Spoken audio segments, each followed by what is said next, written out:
નમસ્કાર વિદ્યાર્થી મિત્રો. તો આજે આપણે વિજ્ઞાન ધોરણ 9 પ્રકરણ 13 આપણે શા માટે માંદા પડીએ છીએ એના વિશેનો ખ્યાલ મેળવવાના છીએ, એનો અભ્યાસ કરવાના છીએ. હવે જો આપણે આપણા વિષયની વાત કરી તો 3 ચેપ્ટર જેટલા આપણો અભ્યાસક્રમ બાકી છે, બરાબર. અને એમાં આજે આપણે શા માટે માંદા પડીએ છીએ એનો અભ્યાસ શરૂ કરી છે. હવે જો ચેપ્ટરની વાત કરું તો આ ચેપ્ટરમાં આપણને આપણા સ્વાસ્થ્ય પ્રત્યે કેવી કેવી તકેદારીઓ રાખવી જોઈએ, બરાબર, એના વિશેનો ખ્યાલ સમજાવેલો છે.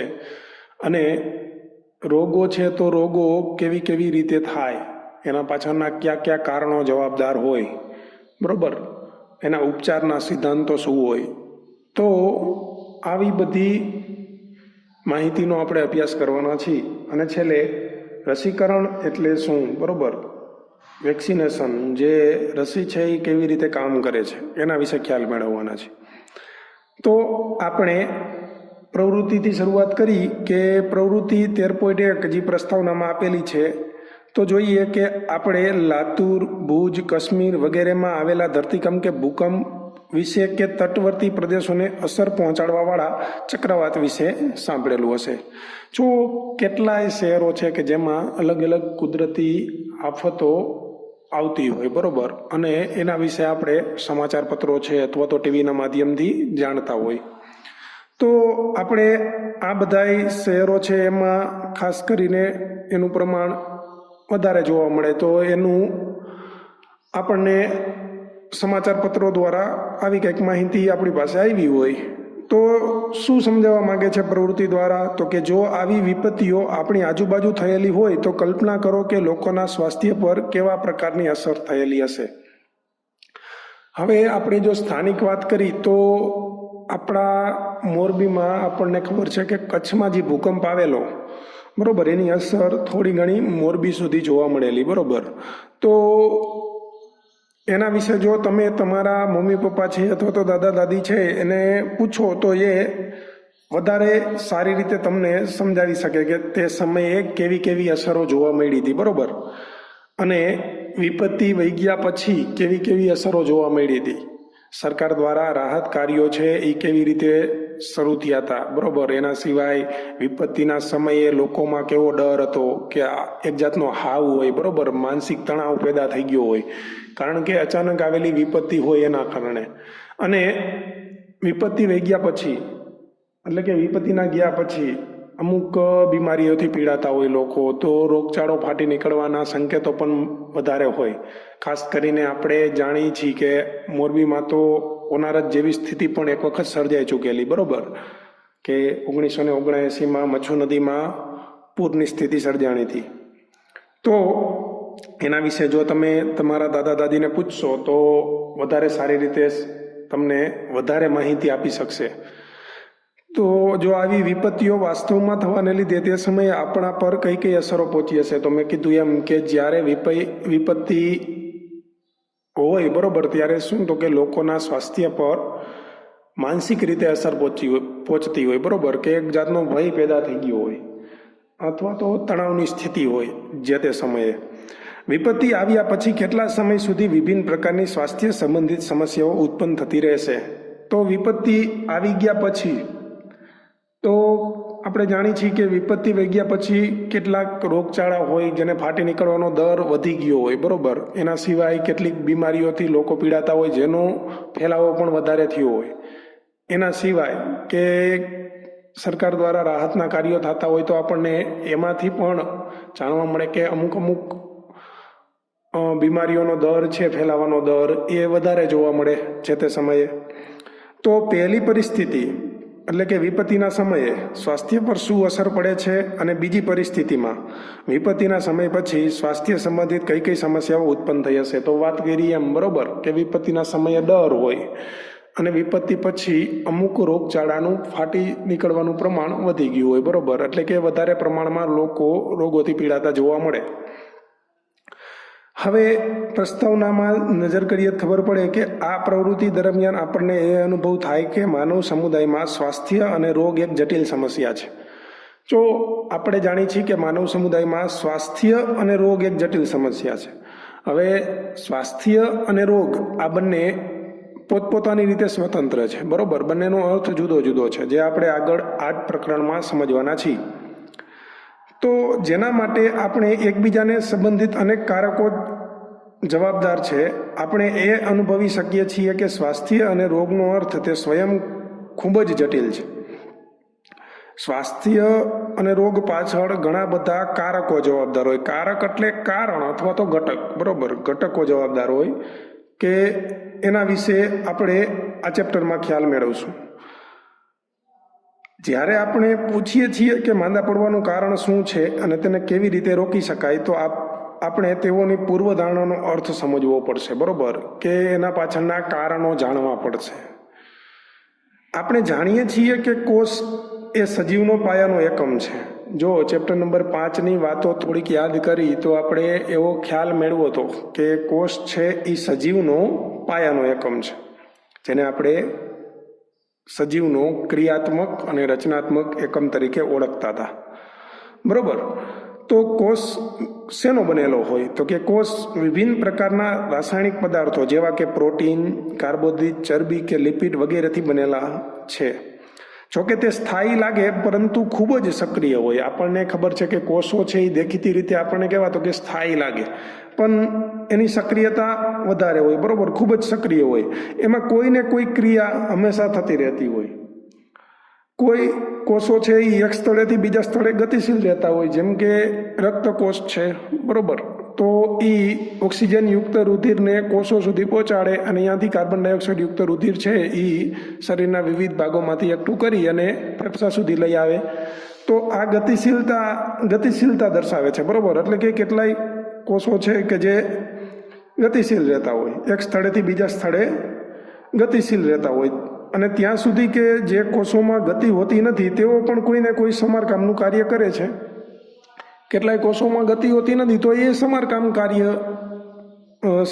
કાર્ય કરતા હોય, અથવા તો નવા કોષના નિર્માણનું કાર્ય કરતા હોય, જેને આપણે શું કહીએ તો કે કોષ વિભાજન કહી. આ નવા કોષોનું નિર્માણ કેવી રીતે થાય છે? તો કે નવા કોષોનું નિર્માણ છે એ કોષ વિભાજન, જેને આપણે શું કહીએ છીએ? કોષ વિભાજન, બરોબર. એક કોષમાંથી 2 કોષ, 2માંથી 4, 4માંથી 8, બરોબર. આપણા અંગો અથવા તો પેશીઓ ઘણી બધી વિશિષ્ટ ક્રિયાઓ ચાલતી હોય. હવે આપણે જાણીએ છીએ કોષો ભેગા થઈ અને પેશી બનાવે. પેશી કોઈ નિશ્ચિત કાર્યને અનુલક્ષીને અંગતંત્રનું નિર્માણ કરે, બરોબર, અંગનું નિર્માણ કરે, અને અંગો ભેગા થઈ અને અંગતંત્રનું નિર્માણ કરે.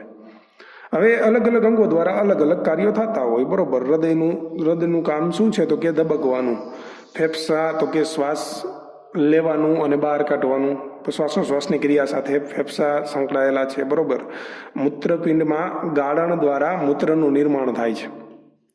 હવે જો મૂત્રપિંડ એટલે કિડની, બરોબર. તો કિડનીનું કામ શું? તો કે રુધિર હોય, રુધિર કિડનીમાં ગળાય અને રુધિરમાંથી કેટલાય એવા દ્રવ્યો કે જે વિષારી છે, બરોબર, અથવા તો શરીર માટે જરૂરી નથી, એ દ્રવ્યો મૂત્ર રૂપે શરીરની બહાર નીકળે, બરોબર, અને મગજ વિચારવાનું કાર્ય કરે.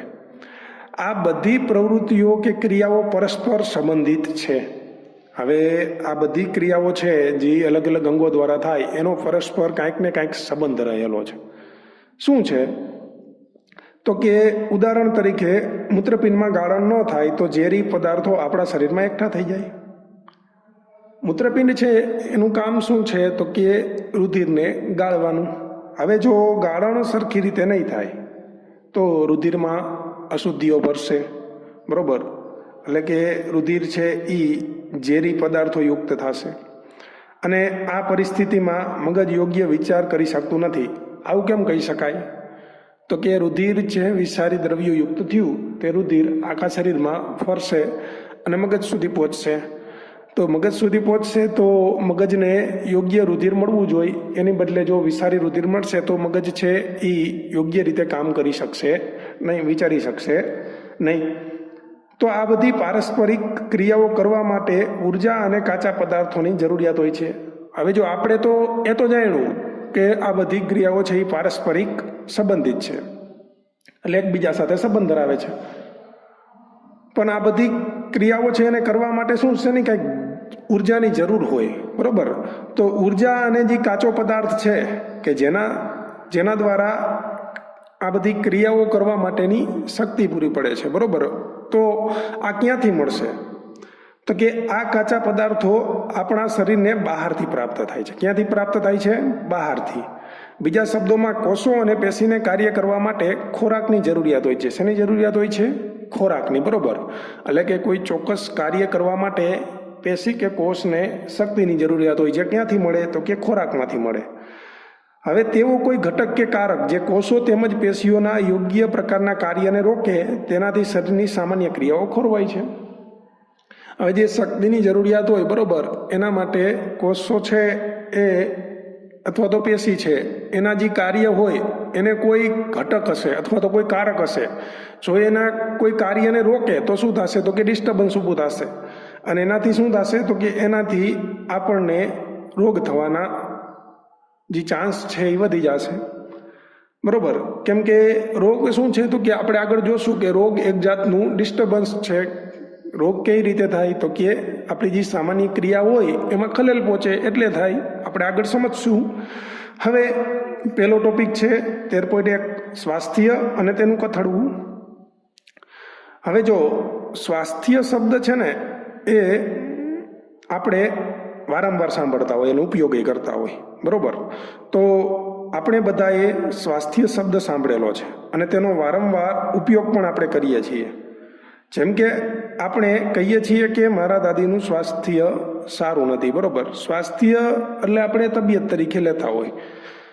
આપણા શિક્ષકો પણ આ શબ્દનો ઉપયોગ કરે છે અને કહે છે, બરોબર. ઘણી વખત તમે પણ ક્લાસરૂમમાં સાંભળેલું હશે કે ટીચરો દ્વારા એવું તમને કહેવામાં આવતું હોય કે આ તમારું સ્વાસ્થ્યપ્રદ વલણ નથી, બરોબર. તો સ્વાસ્થ્ય શબ્દનો અર્થ શું થાય? આવો પ્રશ્ન આપણને થાય. તો જો આપણે આ વિષય પર વિચારીએ તો આપણને જ્ઞાત થશે કે તેનો અર્થ સાજા થવા કે સાજા રહેવાથી છે, બરાબર. કે સ્વાસ્થ્ય વિશે જો આપણે વિચાર કરીએ તો એનો અર્થ શું થાય? તો કે સાજા થવા કે સાજા રહેવાથી છે. પણ સ્વાસ્થ્ય છે એ ખાલી શારીરિક બાબત નથી. આપણે આગળ જોશું, બરોબર. સ્વાસ્થ્ય છે એ બીજી પણ 2-3 બાબતો સાથે સંકલિત થયેલો વિષય છે. જાણીએ આગળ. તો આપણે સારાપણાનો અર્થ અસરકારક શારીરિક ક્રિયા એવું વિચારી શકીએ છીએ, બરોબર. સારાપણાનો અર્થ શું વિચારીએ આપણે? કે સારી રીતે શારીરિક ક્રિયા થતી હોય તો આપણે સારાપણાનો અર્થ એવો કાઢીએ, બરોબર. હવે આપણે જો આપણા દાદીનું સ્વાસ્થ્ય કોઈ આપણા સગા સંબંધી દ્વારા પૂછવામાં આવે તો આપણે એનો શું જવાબ આપી અને કેવી રીતે જવાબ આપી? આપણે ક્યાંક સગા સંબંધીઓની ઘરે ગયા હોય તો આપણી જે દાદીમાં છે, બરોબર, એમના સ્વાસ્થ્યની સંભાળ પૂછતા હોય કે દાદીમાને કેમ છે, બરોબર. તો આપણે દાદીમાને તબિયત સારી છે એવો જવાબ આપણે શું જોઈને આપી?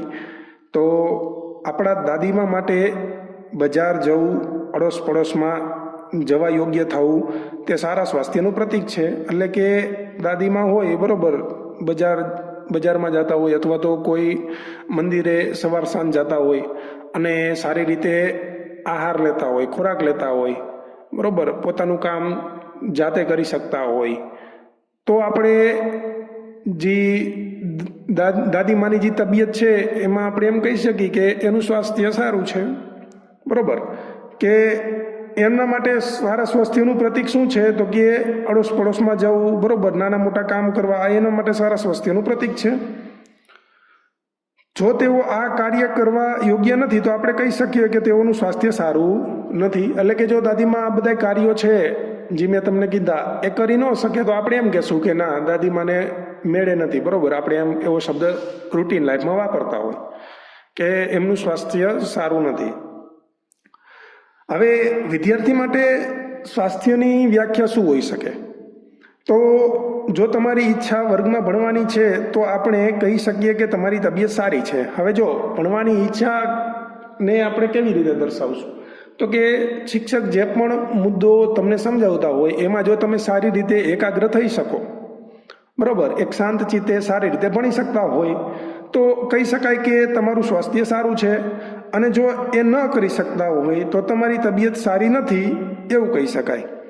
તો આ બધી બાબતો પરથી આપણે એક બાબત પર આવી કે સ્વાસ્થ્ય છે એ અવસ્થા છે. શું છે? અવસ્થા છે, જેને અંતર્ગત શારીરિક, માનસિક અને સામાજિક કાર્ય કરવાની ક્ષમતા યોગ્ય પ્રકારે થાય છે. જો સ્વાસ્થ્ય છે ને એ એક સ્થિતિ છે, બરોબર, કે જે શારીરિક, માનસિક અને સામાજિક આ ત્રણેય બાબતોનું સંકલન છે, બરોબર.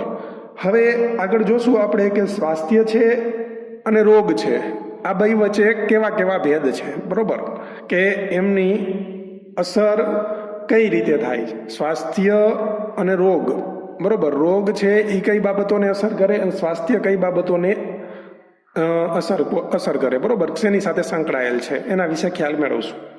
આગળનો મુદ્દો છે વ્યક્તિગત અને સામૂહિક સમસ્યાઓની બંનેની સ્વાસ્થ્ય પર અસર, બરોબર. વ્યક્તિગત અને સામૂહિક સમસ્યાઓ કે જે બંને સ્વાસ્થ્ય પર અસર કરે.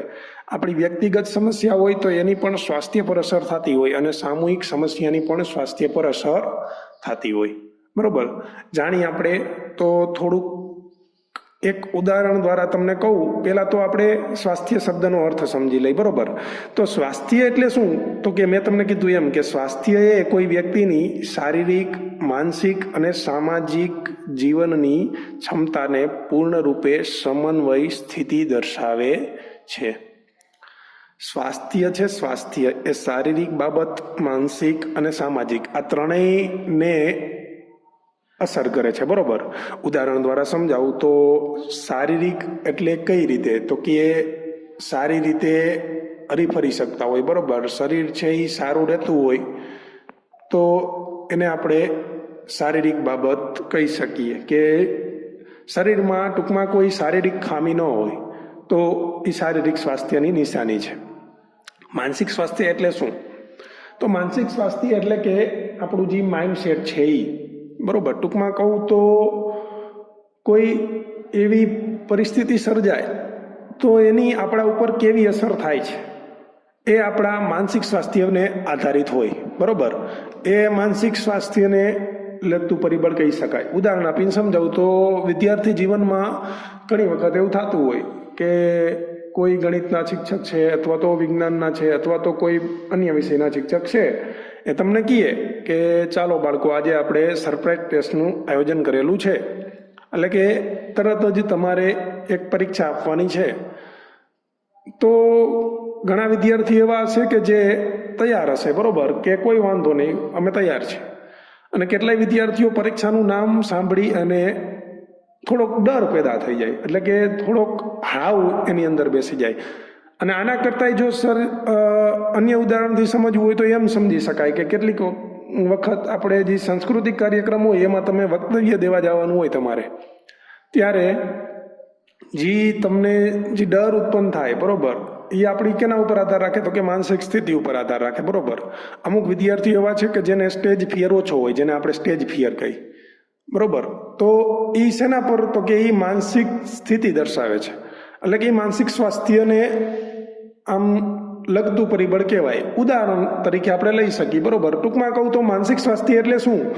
તો કે આપણું માઇન્ડસેટ, બરોબર. આપણને કોઈ નાની મોટી પરિસ્થિતિમાં આપણું મગજ કઈ રીતે વિચારે છે અથવા તો આપણા મગજથી કેવો પ્રતિસાદ મળે છે, આને આપણે માનસિક સ્થિતિ કહી શકીએ. સામાજિક એટલે શું? સામાજિક સ્થિતિ તો આ સામાજિક છે એને કઈ રીતે? તો કે તમે વિદ્યાર્થીઓ છે તો વિદ્યાર્થીઓ સાથે સારી રીતે હળીમળીને ભણતા હોય, બરોબર. ટૂંકમાં કહું તો વિદ્યાર્થીઓ પ્રત્યેનો વ્યવહાર, શિક્ષક પ્રત્યેનો વ્યવહાર, અને જો તમે ઘરે હોય તો તમારા ભાઈ બહેન છે અથવા તો બીજા આપણે જે વડીલો છે એના પ્રત્યે આપણો વ્યવહાર કેવો છે એ આપણી સામાજિક સ્વાસ્થ્યને અસર કરતું એક પરિબળ છે, બરોબર. સામાજિક સ્વાસ્થ્ય એના પરથી નક્કી થતું હોય. કે આપણે જાણીએ છીએ કે મનુષ્ય છે એ સમાજમાં રહેતું પ્રાણી છે, બરોબર. તો આજુબાજુનું સામાજિક પર્યાવરણ પણ મનુષ્યના સ્વાસ્થ્ય પર અસર કરે. તો સ્વાસ્થ્ય આ ત્રણેય બાબત પર આધાર રાખે, બરોબર. હવે જો વ્યક્તિગત અને સામૂહિક સમસ્યાઓ બંનેની સ્વાસ્થ્ય પર અસર. હવે વ્યક્તિગત સમસ્યા એટલે કેવી? ધારો કે તમારે કાલે પેપર છે, બરોબર, તો એ તમારી વ્યક્તિગત સમસ્યા થઈ. એમાં સોસાયટીની કે ઘરના કોઈ સભ્યની સમસ્યા નથી, એ તમારી પોતાની છે, બરોબર. અને એનો હલ શું છે? તો કે આપણે મહેનત કરી અને સારી રીતે પરીક્ષા આપી અને ત્યાં સુધી આપણને શું થાય? તો કે થોડુંક પરીક્ષા હોય એટલે આપણને ત્યાં સુધી ચેન ન પડે, એમ કેવું હોય તો કહી શકાય, બરોબર. ખાવાનું ઓછું ભાવતું હોય અને પછી તો કે પરીક્ષા વહી ગયા પછી આપણે રિલેક્સેશનનો અનુભવ કરી. તો આ આપણી વ્યક્તિગત સમસ્યા છે, એની આપણા સ્વાસ્થ્ય પર થયેલી અસર છે. સામૂહિક સમસ્યાની કઈ રીતે હોય? તો એના પણ આમાં ઉદાહરણ આપેલું છે, પણ સમજી જ લઈ હવે કે સામૂહિક સમસ્યા કઈ રીતે અસર કરશે.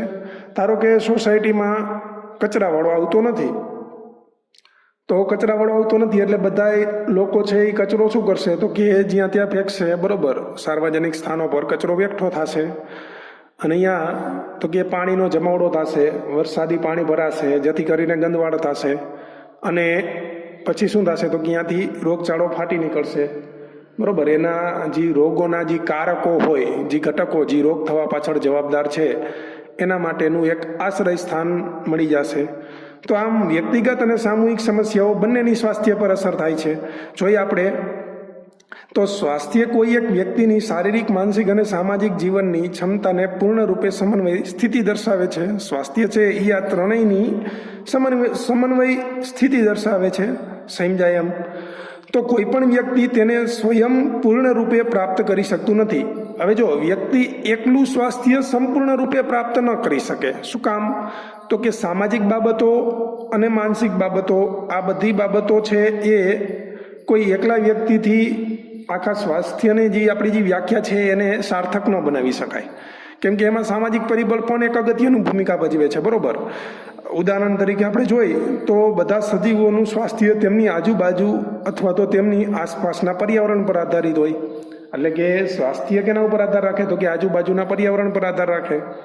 પર્યાવરણમાં ભૌતિક કારક કે ઘટક આવે, બરોબર. પર્યાવરણમાં પાયાના પરિબળો કે કારકો કે ઘટક આવે છે. આ ઉદાહરણ તરીકે ચક્રવાત. તો ચક્રવાત આપણા સ્વાસ્થ્યને અનેક રીતે નુકસાન પહોંચાડી શકે, બરોબર. ચક્રવાત એક પરિબળ છે, પર્યાવરણિક પરિબળ કહી શકાય, કે જેના લીધે જે તે સ્થાનિક લોકો છે અથવા તો વ્યક્તિ છે એના માનસિક સ્વાસ્થ્ય પર અસર પડશે. એના સિવાય શારીરિક સ્વાસ્થ્ય પર પણ અસર પડી શકે, બરોબર. હવે જો સમાજમાં રહે છે, જો સામાજિક સ્વાસ્થ્ય કઈ રીતે અગત્યનું છે એ સમજાવે છે. આથી આપણું સામાજિક પર્યાવરણ આપણું વ્યક્તિગત સ્વાસ્થ્ય મહત્વપૂર્ણ છે. જો સામાજિક જે પરિબળ છે એ કઈ રીતે અસર કરે? તો આપણે સમાજમાં રહીએ છીએ, બરોબર. તો આપણે ગામ, કસ્બાઓ અથવા તો શહેરોમાં રહીએ છીએ. એક સાથે ઘણા બધા સમુદાયમાં આપણે જીવતા હોય, બરોબર. નાનું હોય તો ગામ કઈ, મોટું હોય તો શહેર કઈ, બરોબર. તો આવી રીતે જીવતા હોય અને રહેતા હોય. તો આવા સ્થાનોમાં આપણા ભૌતિક પર્યાવરણનું નિર્ધારણ પણ સામાજિક પર્યાવરણ દ્વારા જ થાય. એટલે કે આપણું જે ભૌતિક પર્યાવરણ છે એનું નિર્ધારણ કેવી રીતે થશે? તો કે સામાજિક પર્યાવરણ દ્વારા જ થશે. હવે આપણે વિચારી કઈ રીતે? તો કે વિચારો કે કચરો ઉપાડવાવાળી વ્યક્તિઓ એટલે કે સફાઈ કામદારો છે એ કચરાનો નિકાલ ન કરે તો શું થાય? મેં તમને કીધું એમ કે કચરો જે આપણે નિકાલ થાય છે, બરોબર, સફાઈ કામદારો દ્વારા, એ કચરાનો નિકાલ ન થાય તો શું થાય? વિચારો કે નાળાઓ સાફ ન હોય તો શું થાય? બરોબર, અલગ અલગ ગટરો છે એ સાફ ન હોય તો શું થાય? જો વધુમાં કચરો ગલીમાં ફેંકવામાં આવે અને ખુલ્લા નાળામાં રોકાયેલા પાણીમાં તે સ્થિર પડેલો રહે તો ખરાબ સ્વાસ્થ્યની સંભાવના વધી જાય છે. જાણી છીએ, બરોબર, કે વધુ પડતો જો કચરો એકઠો થઈ જાય તો સ્વાસ્થ્યની જે સમસ્યાઓ છે એ વધી જાય છે. ચાલો એના પછી આપણને પ્રવૃત્તિ 13.2 આપેલી છે. જો કઈ કઈ રીતે અસર પહોંચે?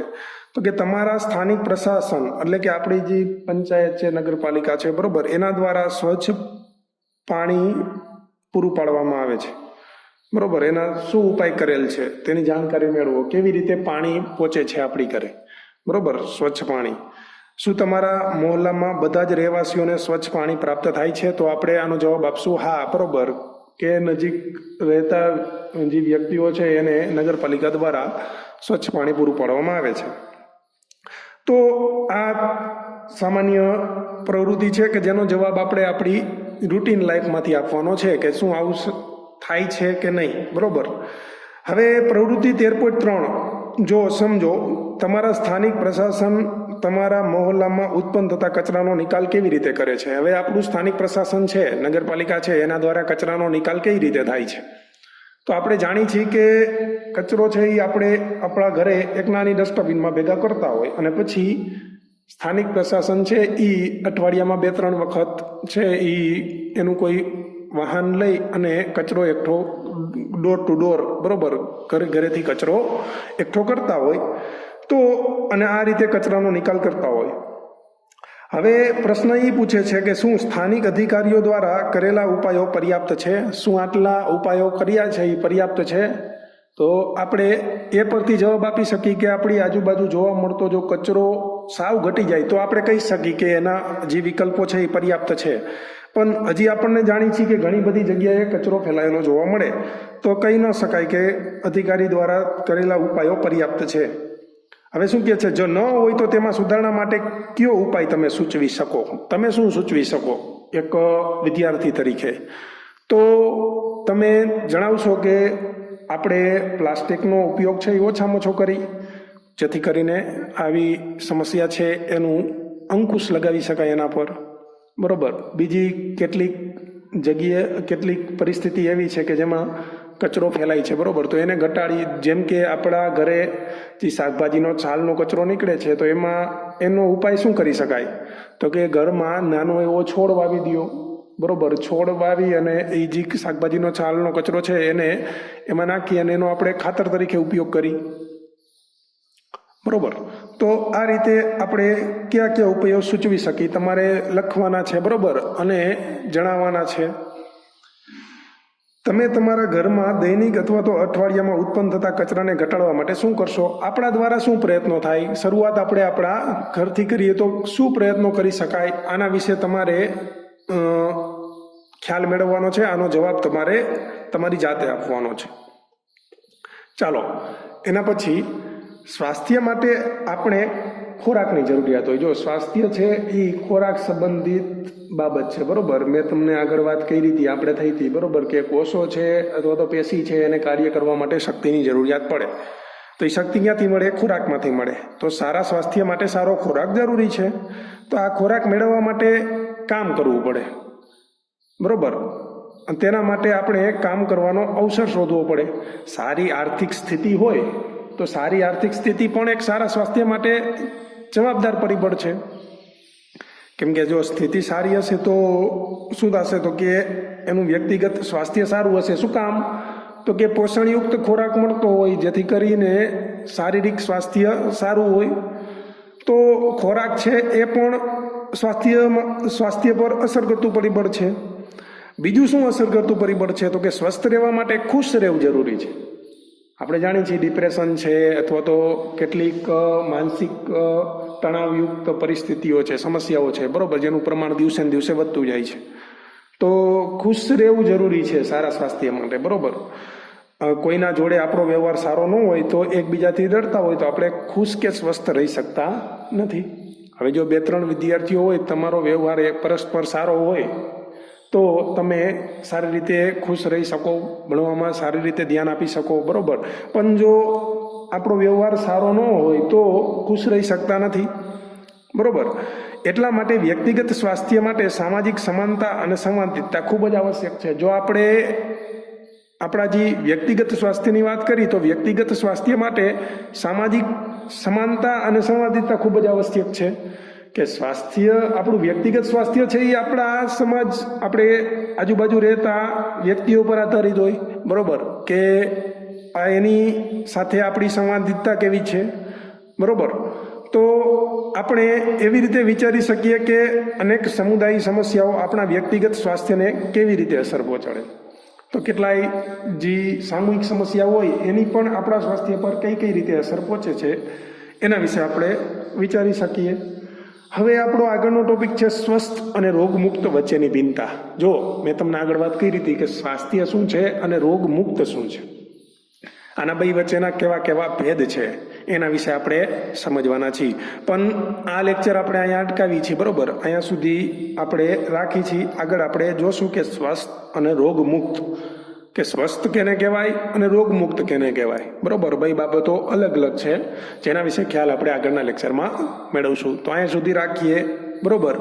ખાસ તો વાંચી લેજો એકવાર, બરોબર. તો અહીંયા સુધી આ લેક્ચરને અટકાવી